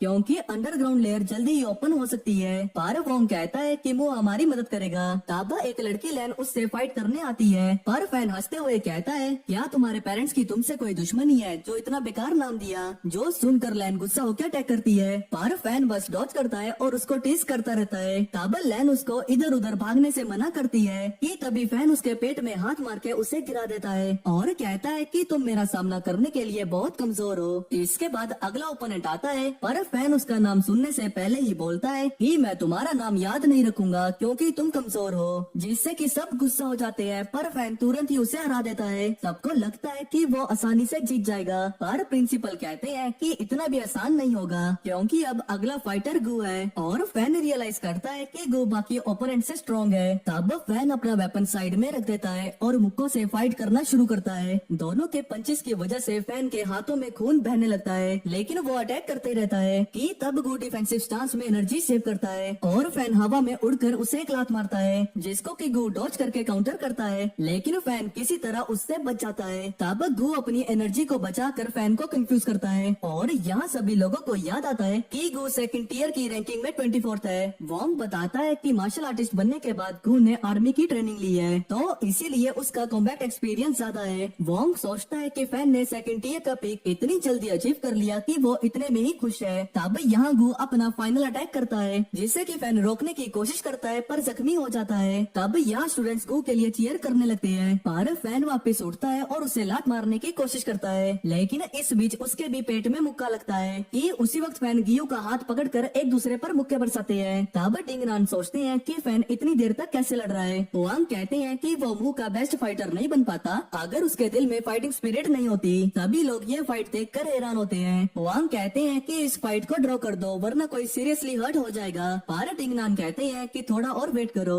कि तभी फैन गियो के सर पर सर मारता है, जिससे गियो पीछे हट जाता है और फैन उसे लात मारकर रिंग से बाहर गिरा देता है और इस मैच को जीत जाता है। जिसके बाद फैन अपने अगले ओपोनेंट को बुलाता है, पर वो कहता है कि तुमने ऑलरेडी अपनी स्ट्रेंथ प्रूव कर दी है और सबसे पूछता है कि कोई और चैलेंज करना चाहता है क्या। लेकिन यहाँ सब उम्मीदें छोड़ देते हैं देख के कि फैन कितना स्ट्रॉन्ग है, जो देखकर वो गुस्सा हो जाता है। वो कहता है कि एक वॉरियर कभी भी हार नहीं मानता। वो सबको कहता है कि इतने स्ट्रॉन्ग बनो कि मुंह को हरा सको और अपने स्कूल का बदला ले सको, जो सुनकर सभी लोग मोटिवेट हो जाते हैं स्ट्रॉन्ग बनने के लिए। इसके बाद डिंगन फैन से पूछता है कि क्या वो निंजिन को ज्वाइन करना चाहता है और कहते हैं कि अगर फैन उनके स्कूल में आता है तो ग्रेजुएशन के बाद उसको मार्शल डिपार्टमेंट में पोजीशन दिलवा देगा। फैन को समझ नहीं आता कि वो क्या बोले, तो टिंगन उसे सोचने को कहता है और उम्मीद करते हैं कि बुरे वक्त में वो उनका साथ देगा। अब फैन मुंह वापिस आता है, जहाँ वो कॉल करके बताता है कि लोन के चाहने वाले उसको ढूंढ रहे हैं क्योंकि वही फैन को नैनजिन यूनिवर्सिटी लेकर आया था। लेकिन वो वू को बोलता है कि वो इतना स्ट्रॉन्ग बन जाए ताकि लोग उससे डर के मारे अटैक न करे। तब फैन देखता है क्वीन को, जो कुछ स्टूडेंट्स को मार रहा होता है और सब लोग शॉक्ड हो जाते हैं जब एक स्टूडेंट जी वहाँ पे आता है। यहाँ जी क्वीन से थोड़ा इरिटेट होता है क्योंकि जब से वो थर्ड रैंक की पीक में पहुंचा है तब से उसका एटीट्यूड ऐसा हो गया है जैसे कि वो कुछ भी कर सकता है। तब जी उस पर अटैक करता है लेकिन क्वीन उसके अटैक को ब्लॉक करके उसे पीछे ढकेल देता है और उसे बोलता है कि उसकी 3 बॉन्ड टेम्परिंग जी के लेवल से काफी ज्यादा है। अब क्वीन अपनी तलवार फेंक देता है और जब जी उसे पंच करने की कोशिश करता है तो क्वीन उसके हाथ को पकड़ लेता है। तब जी गुस्से में उसके नटखट अखरोटों में लात मारता है लेकिन क्वीन पे इसका कोई असर नहीं होता क्योंकि उसने अपने सारे मसल्स रिफाइन कर लिए होते हैं सिर्फ सर को छोड़ के। तब सब लोग वहाँ से निकलने लगते हैं और क्वीन उनसे कहता है कि चाहे वो लोग माने या ना माने लेकिन वो अभी भी थर्ड रैंक के टॉप पे है। उसके बाद वो फैन से पंगे लेना शुरू करता है कि तभी फेनरी वहाँ आकर उसे दीवार में चिपका देती है और कहती है कि इस डैमेज की भरपाई वही करेगा।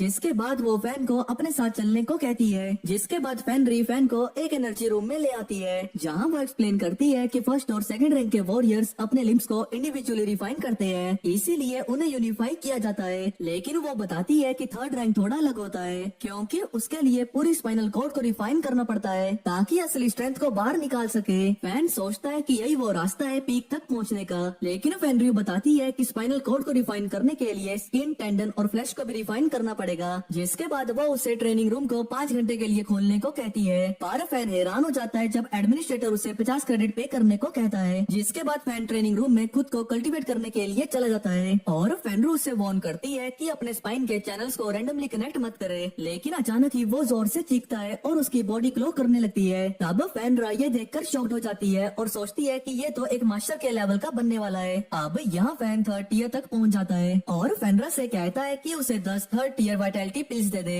लेकिन वो कहती है कि बकवास बंद करो। इस बीच युवा को एक नोटिस मिलता है जिसमें सेकंड रैंक वॉरियर्स को अंडरग्राउंड केव में भेजने की बात होती है लेकिन वो उन्हें वहाँ भेजने में थोड़ा हिचकिचाते हैं। तब वहाँ कहता है कि उन्हें सिर्फ केव के उस एरिया में भेजा जाएगा जो पहले से ही वहाँ अपीयर हो चुके हैं। जिस पर युवा बोलते हैं कि तुम्हें उनका छुप कर ध्यान रखना होगा। तब यहाँ सारे टीचर्स जो कि अंडरग्राउंड केव में गए थे वो वापस आ जाते हैं तो यूनी ये देखकर हैरान होती है कि भाई भी उनके साथ आई है पर इस लड़ाई में उसने अपना एक हाथ खो दिया है। तब युवा और बाकी सभी वहाँ आते हैं और ये देखकर खुश होते हैं कि वो सभी जिंदा है। तब भाई फेनरी को यूनी को अपना स्टूडेंट बनाने को कहती है जो सुनकर यूनी रोने लगती है कि अब भाई उसे आगे नहीं पढ़ा पाएगी। फेनरू कहती है कि उसकी इंजरीज इतनी ज्यादा है कि वो अगले 3 साल तक हील नहीं हो पाएगी। तब एक आदमी जो कि अंडरग्राउंड केव में लड़ने गया था कहता है कि उनका मिशन सफल रहा क्योंकि उन्होंने एनिमी की फोर्सेस को रोक लिया लेकिन इसके बीच में उनके 6 मेंटोर्स मारे गए। तब युवा कसम खाते हैं कि वो उनकी मौत का बदला लेंगे।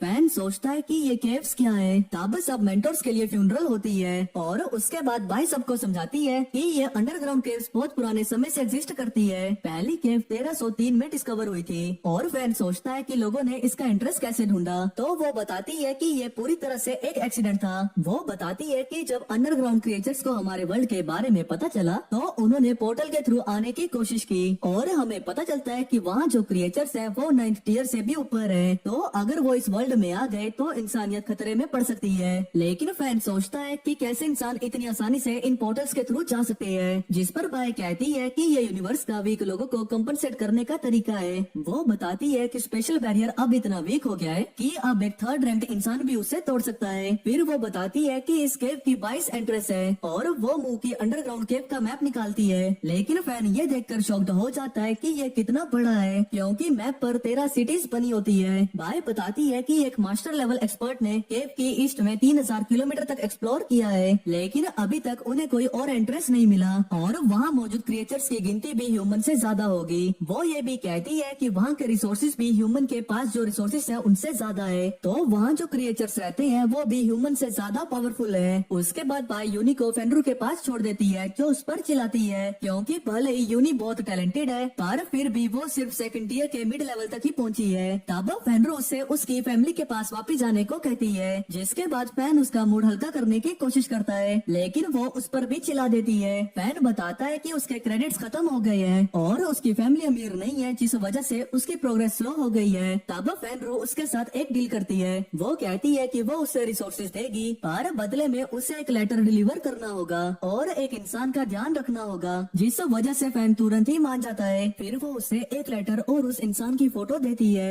वो कहती है कि साउथ डिस्ट्रिक्ट में 2 दिन का वेट करना और उस लेटर को एक बूढ़े आदमी को देना जो अंडरग्राउंड अंडरग्राउंड केव से बाहर आएगा और उससे कहना कि उसकी बेटी उसे बहुत मिस करती है। इसके बाद फैन फिर ली से वाइटलिटी पिल खरीदने जाता है और उससे वो फोटो दिखाता है जो उसे फेनरू ने दी थी। पर ली बताता है कि जो इंसान फोटो में है वो डायमंड सिटी का लॉर्ड है जो कि मू केव का 9th ग्रेड रियाल में। और ये सुन के फैन को यकीन नहीं होता कि उसे उस आदमी से डील करनी पड़ेगी। अब रात को फैन लू और ली के साथ साउथ डिस्ट्रिक्ट में जाता है और वो लू को लेटर डिलीवर करने को कहता है क्योंकि वो फेनरा के फादर से डर रहा होता है कि तभी वहाँ एक आदमी आता है और लू उसे लेटर दे देता है। पर जैसे ही फैन उसके पास जाता है तो वो आदमी उसे उठाकर फेंक देता है। उसके बाद लू बताता है कि वो आदमी शॉन है जो कि मू का वाइस प्रेसिडेंट है और फेनरा का एक्स हस्बैंड है। वो कहता है कि शॉन 8th टियर के मिड लेवल पर है और रैंकिंग में 47 नंबर पर है। लू फैन को बताता है कि फेनरा और शॉन की एक बेटी थी और शॉन अपनी स्ट्रेंथ पर इतना ज्यादा कॉन्फिडेंट था कि वो अपनी बेटी को लेकर केव में चला गया था। पर वहाँ उनका सामना एक बहुत ही खतरनाक क्रिएचर से हो जाता है जिसे कि शॉन हरा नहीं पाता और उसके आंखों के सामने ही उसकी बेटी को मार दिया जाता है। इस हादसे के बाद फेनरू ने उसे डाइवोर्स दे दिया था और वो उन सब वॉरियर्स के घर गई जो शॉन के साथ थे उनसे पूछने की क्यों उन्होंने उसकी बेटी को बचाया नहीं। फैन को एहसास होता है कि जरूर दोनों फैमिली भी वहाँ पर मौजूद थी और इसी कारण की वजह से फेनरा को उनसे ग्रजिश है। और जो पावरफुल एनिमी था जिससे शॉन टकराया था वो डायमंड सिटी का लॉर्ड था। बाद में फैन ट्रेनिंग चेंबर में जाता है जहाँ फेनरा उससे बताती है कि जब वो अपनी स्पाइन को रिफाइन करेगा तब उसकी कमर और धड़ की हड्डियां जुड़ेगी जो कि उसकी बॉडी को ट्रांसफॉर्म करेगा।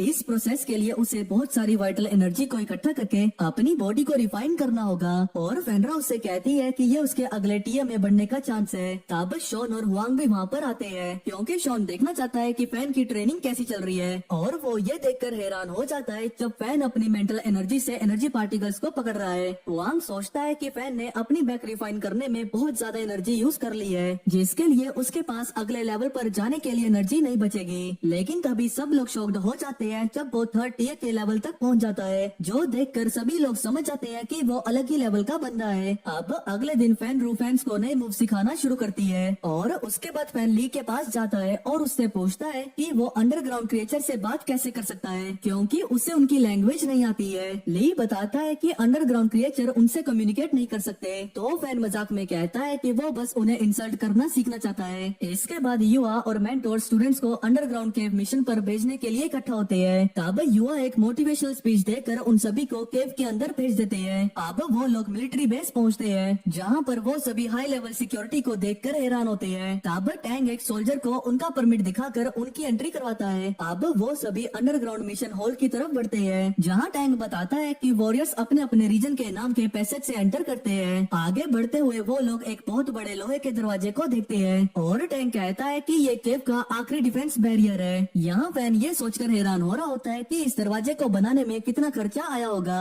वो लोग उस दरवाजे से गुजरते हैं और अंडरग्राउंड केव के पोर्टल तक पहुँचते हैं। अब जैसे ही फैन अपना हाथ पोर्टल में डालता है तो वो सबको पीछे हटने को कहता है जिससे कि सभी लोग डर जाते हैं लेकिन फिर समझते हैं कि फैन बस मजाक कर रहा है जिससे वो सभी लोग गुस्सा हो जाते हैं और जाओमी उसे लात मारकर पोर्टल के अंदर भेज देती है। अब बाकी सभी लोग भी पोर्टल के अंदर आ जाते हैं और फैन को एहसास होता है कि जो ये रास्ता है वो एनर्जी पार्टिकल से बना हुआ है। वो सोचता है कि क्या वो अपनी मेंटल एनर्जी से इन्हें कैप्चर कर सकता है। टैंक बताता है कि मास्टर थोड़ी देर तक पोर्टल को बंद कर सकते हैं तो फैन पूछता है कि फिर वो ऐसा क्यों नहीं करते ताकि कोई वहाँ से अंदर न आ सके। टैंक कहता है कि पोर्टल समय के साथ ज्यादा स्टेबल हो गया है। शुरुआत में सिर्फ 2 मास्टर्स पोर्टल को इफेक्ट कर सकते थे लेकिन अब कम से कम 10 मास्टर्स चाहिए। अब दूसरी साइड पहुँचते ही उनका स्वागत जूक नाम का एक आदमी करता है और टैंक बताता है कि वो मू के अंडरग्राउंड डिफेंस टीम का सबसे बड़ा अथॉरिटी है। अब यहाँ बाहर आते ही सब देखते हैं कि सूरज कितना करीब लग रहा है और उन्हें लगता है कि ये पूरा एटमॉस्फेयर एनर्जी से भरा हुआ है। अब जब वो घर को देखते हैं तो शाओमी को यकीन नहीं होता कि लोग ऐसे घरों में रहते हैं। तब जूक बताता है कि उनका सिर्फ एक गोल है अपने दुश्मन को हराना। वो बताता है कि डायमंड सिटी यहाँ से 80 किलोमीटर दूर है और वो हमेशा एक दूसरे के साथ वॉर में होते हैं पर वो यहाँ पर हाथ में हाथ रखे बैठ नहीं सकता है तो वो छोटी छोटी टीमों को दुश्मनों से लड़ने के लिए भेजते हैं। वो बताता है कि पिछले कुछ समय से डायमंड सिटी की तरफ से हमले बहुत ही बढ़ गए हैं और पिछले साल में ही 6 बड़ी बैटल्स हो चुकी है। वो उन्हें वार्न करता है कि अंडरग्राउंड खून खराबे से भरा हुआ है और अगर उन्होंने अपने दुश्मन को नहीं मारा तो वो खुद मारे जाएंगे। वो कहते हैं कि स्टूडेंट्स का सिर्फ एक ही गोल है इस एनवायरनमेंट से फेमिलियर होना। इसके बाद टैंग और फैन के साथ एक टीचर एरिया को एक्सप्लोर करने जाते हैं। फैन देखता है कि यहाँ की सिटी की दीवारें लोहे से बनी हुई है और जैंग बताता है कि रैंक 2 और 3 अंडरग्राउंड ड्वेलर्स के हाथ एक नॉर्मल दीवार को डैमेज कर सकते हैं, तो इसीलिए उन्होंने लोहे की दीवार बनाई ताकि वो हाई लेवल एनिमीज पर फोकस कर सके। वो बताते हैं कि ये जगह इतनी ज्यादा खतरनाक है कि अगर यहाँ पर कोई मारा भी जाता है तो उसको दफनाने का कोई जगह तक नहीं है। तभी हम टीचर को देखते हैं जो कहता है कि फैंग तुम्हें अभी थोड़ा आगे खुद ही जाना होगा। फैंग बिल्कुल ही चौंक जाता है और कहता है कि आप ये क्या बोल रहे हैं टीचर। लेकिन तभी टीचर कहते हैं कि फैंग तुम हमारी जनरेशन के सबसे ज्यादा स्ट्रॉन्गेस्ट स्टूडेंट हो और तुमने मुझे ये भी बताया था कि तुम्हें वोंग जैसा बनना है। तो मैं तुम्हें बता दूं कि वोंग ने भी डंजन में एक बार अकेले जाकर 5 लेवल के मॉन्स्टर्स को हराया है, तो तुम्हें थोड़ा सा खतरा तो उठाना ही होगा। तब फैंग डिसाइड करता है कि वो अकेले आगे जाएगा, लेकिन वो थोड़ा सा आगे जाने ही वाला होता है कि उससे पहले ही वो उस जगह पर खो जाता है। यानी कि हमारा फैन अब अपने टीचर और अपने दोस्तों से बिल्कुल ही पिछड़ चुका है और अब फैन के पास अपने दोस्तों को खोजने के अलावा और कोई रास्ता नहीं है। अब वो अपने दोस्तों को ढूंढते ढूंढते थोड़ा आगे बढ़ता है, लेकिन अचानक से उसके ऊपर कोई एक मास्क वॉरियर हमला कर देता है और हमारा फैन बहुत ही तेज था जिस वजह से वो उसको नोटिस कर लेता है और एक ही हमले में उसको नीचे गिरा देता है। यहाँ फैन बाल बाल बचा था, लेकिन जैसे ही वो उसके पास जाकर उसका लॉकेट देखता है तो वो समझ आता है कि वो एक लेवल 3 का वॉरियर है। कि तभी अचानक से फैन को कुछ आवाज आता है और वो झाड़ियों में छुप जाता है। फैन छुप कर देख रहा था कि वहाँ पर और भी मास्क वाले वॉरियर्स आ चुके थे जो कि अपने साथियों को मरा हुआ देख और भी ज्यादा गुस्सा हो गए थे। यहाँ फैन झाड़ियों के पीछे से बहुत ज्यादा टेंशन से भर गया था और सोच रहा था कि अगर इन्होंने मुझे खोज लिया तो मैं मुसीबत में पड़ जाऊंगा। और यही होता है क्योंकि वो वॉरियर्स की को सेंस कर सकते थे, तो उन्हें पता लग जाता है कि फैन झाड़ियों के पीछे छुपा है। अब फैन वहाँ से जितना स्पीड हो सके उधर से भागता है, लेकिन उसके पीछे वो वॉरियर्स भी पड़ जाते हैं। और ऐसा नहीं कि वो वॉरियर्स बिल्कुल भी कमजोर थे, वो लोग बहुत ही ज्यादा स्ट्रॉन्ग थे। यहाँ फैन बस भागे ही जा रहा था और ये उम्मीद कर रहा था कि उसके दोस्त कुछ न कुछ करके उसको खोज ले। दूसरी तरफ हम टीचर और उसके दोस्तों को देखते हैं जो कि उनके सामने वही डेड बॉडी देखते हैं जिसको फैंग ने मारा था। वो लोग भी फैंग को ही ढूंढ रहे थे और टीचर को पता लग जाता है कि अगर फैंग ने इसको मारा है तो इस वक्त वो एक बहुत ही बड़ी मुसीबत में होगा। दूसरी तरफ हम फैंग को देखते हैं जो कि अभी भी भागे जा रहा था और एक खुली जगह पर आ जाता है और अचानक से फैंग के सामने एक बहुत बड़े शेर जैसे दिखने वाला बीस्ट आ जाता है। इसको देखकर फैंग की सिट्टी पिट्टी गुल हो जाती है और उसको लगता है कि उसकी जिंदगी का खेल यहीं पर खत्म होने वाला है। लेकिन तभी हम देखते हैं कि वो शेर जो कि वहाँ पर पीछे जितने भी वॉरियर्स थे सबको एक ही बार में हरा के मार देता है और उसके बाद वो शेर फैंग के पास जाता है और उसको घूरने लगता है मारने के लिए। लेकिन कुछ देर बाद फैन रियलाइज करता है कि वो शेर उसको नहीं घूर रहा बल्कि वहाँ पर मौजूद उसके एक मैजिकल स्टोन को घूर रहा है। तब फैन टाइम पास ना करते हुए अपने पास से उस मैजिकल स्टोन को निकाल के दूर फेंक देता है, जिससे कि वो बीस्ट भी उसी के पीछे चला जाता है और ऐसी फटी हालत में टैंक वहाँ से जितनी स्पीड में भाग सके वहाँ से भागता है। वो सोच रहा था कि यहाँ के क्रिएचर्स तो काफी बुद्धू है, लेकिन तभी अचानक से फैन के पैर वहाँ पर जम जाते हैं क्योंकि उस शेर जैसे दिखने वाले क्रिएचर ने उसको पकड़ लिया था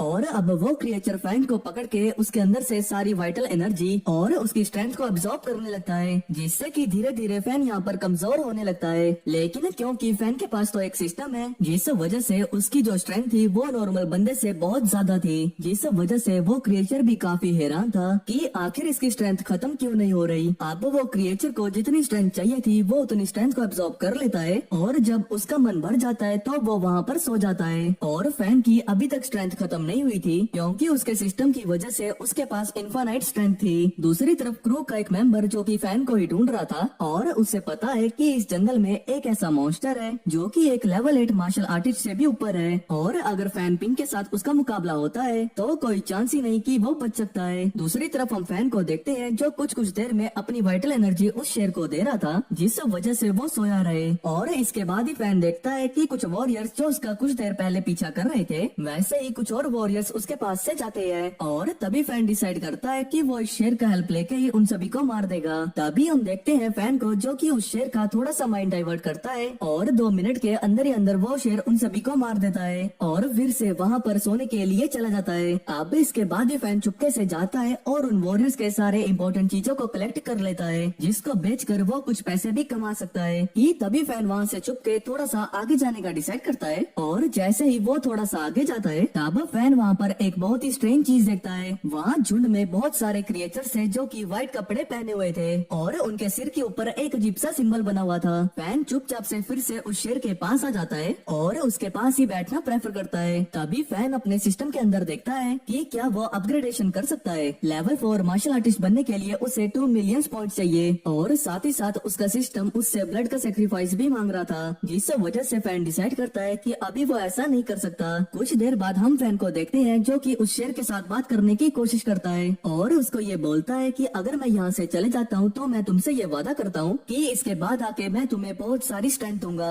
और साथ ही साथ मैं तुम्हारे लिए बहुत सारे शिकार भी लाऊंगा। और ये कहने के बाद फैन वहाँ से चुपचाप निकल लेता है और हम देखते हैं कि थोड़ी देर बाद फैन ने जैसे तैसे अपने क्रू को ढूंढ लिया था, लेकिन अपने टीचर और दोस्तों को ढूंढते ढूंढते उसने बहुत सारे जनों के साथ फाइट की थी जो कि बहुत ज्यादा खतरनाक था। और जब फैन वापस आता है तो उसके पूरे शरीर से खून निकल रहा था। इसके बाद ही जल्द से जल्दी फैन को हॉस्पिटल में ले जाया जाता है और वहाँ पर उसके टीचर्स उसके ऊपर क्वेश्चंस की बारिश कर देते हैं। तब फैन कहता है कि जब मैं वहाँ पर था तब मैंने एक बहुत ही बड़ा क्राउड देखा था जिन्होंने व्हाइट कपड़े पहने थे और उनके पास एक अजीब सा सिंबल था। एक्चुअली वो सिंबल कुछ सन और फ्लावर जैसे दिख रहे थे। ये सुनने के बाद वहाँ पर मौजूद सभी हाई लेवल टीचर्स बहुत ज्यादा परेशान हो जाते हैं क्योंकि ये एक बहुत ही ज्यादा सीरियस मैटर है, क्योंकि ऐसा हो सकता है कि वहाँ के लोग अगर चाहे तो ह्यूमैनिटी के ऊपर अटैक करने का प्लान बना रहे हैं। जल्दी से जल्दी वहाँ पर मौजूद सभी टीचर्स एक बहुत ही बढ़िया फोर्स को तैयार करते हैं कि अगर ऐसा कुछ होता भी है तो वो उस फाइट के लिए तैयार रहे। दूसरी तरफ हम फैन के दोस्तों को देखते हैं जो कि कहते हैं कि अगर ऐसा कुछ होता है तो हम लोग उसे संभाल लेंगे, लेकिन फैन ऐसा कुछ भी नहीं सोच रहा था क्योंकि उसे पता है कि वहाँ के लेवल कितने ज्यादा हाई है और ये कोई प्रैक्टिस मैच भी नहीं है कि अगर कोई मारा जाता है तो उसे बचाया जा सकता है। लेकिन फैन ऐसा नहीं है कि वो बस ऐसे ही हार मान जाए। वो तब टीचर से कुछ हाई लेवल के पिल्स मांगता है और इस बार टीचर मना नहीं करते।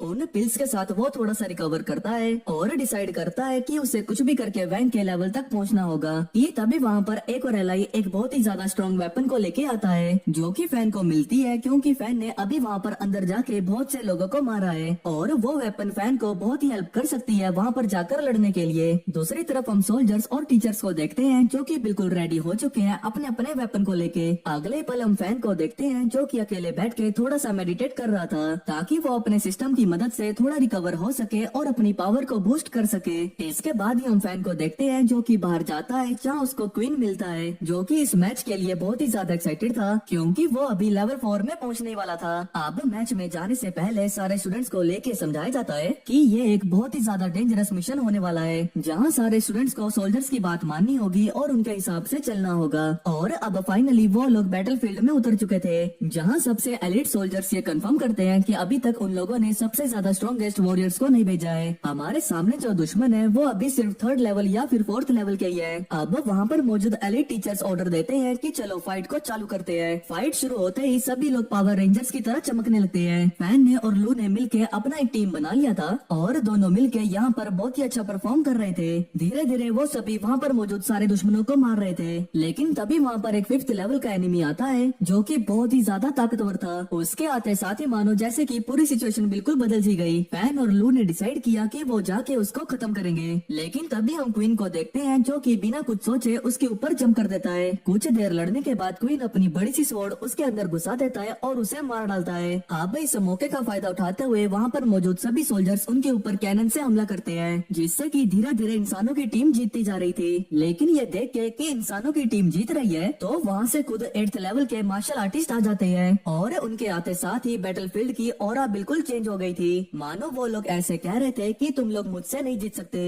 अब वहाँ पर मौजूद सारे टीचर्स जो कि 6th लेवल के थे वो सारे उनके ऊपर हमला करना चालू कर देते हैं, लेकिन कोई भी टीचर उनको अच्छे से हरा नहीं पाता। धीरे धीरे वहाँ पर मौजूद सारे सीनियर्स और सारे टीचर्स हार रहे थे। यहाँ माहौल बहुत ही ज्यादा इंटेंस जा ही रहा था, लेकिन तभी वहाँ पर एंट्री होती है प्रिंसिपल और बाकी सारे एलिट टीचर्स की और वो भी 8th लेवल के ऊपर के मार्शल आर्टिस्ट हैं। यहाँ पर मौजूद सारे प्रिंसिपल अलग अलग इंस्टीट्यूशन के 8th लेवल के मार्शल आर्टिस्ट हैं और बाकी एकेडमी के प्रिंसिपल्स ने भी अपने अपने स्टूडेंट्स को बुलाया था जैसे कि रेड टीम के हान और बाकी सब। अब हम देखते हैं कि ये फाइट बहुत ही ज्यादा इंटेंस जा रही थी। सारे प्रिंसिपल्स मिलकर भी वहाँ पर दुश्मनों के जनरल को नहीं हरा पा रहे थे। तब हम प्रिंसिपल को देखते हैं जो कि ये डिसाइड करता है कि अभी मुझे ये करना ही होगा कि तभी वो वहाँ पर एक सेल्फ सेक्रीफाइस अटैक करता है और वो अटैक इतना ज्यादा बड़ा था कि उससे कोई भी मारा जा सकता था, जिससे कि वहाँ पर मेन एनिमी टीम का लीडर मारा जाता है। और क्योंकि एनिमी टीम का लीडर ही मारा जा चुका था तो वहाँ पर मौजूद बाकी एनिमीज का कोई मकसद था ही नहीं, जिस वजह से वहाँ पर मौजूद सारे एनिमीज खुद ही खुद को मार डालते हैं। और ये सब हो जाने के बाद वहाँ पर बिल्कुल सभी लोग चुप हो चुके थे। तभी वहाँ पर सारे प्रिंसिपल्स कहते हैं कि इन इंसानों के भविष्य के लिए और अगली जनरेशन के लिए हमारे प्रिंसिपल ने अपनी जान दी है और हम इस सेक्रीफाइस को कभी नहीं भूल सकते। और इसी के साथ भाई लोग हमारे इस एनिमे का सीजन 1 यहीं पर खत्म होता है। तो भाई लोग नीचे कमेंट्स करके जरूर बताना कि आपको ये एनिमे कैसा लगा और ऐसे ही मजेदार वीडियोस को देखने के लिए चैनल को सब्सक्राइब करना मत भूलना।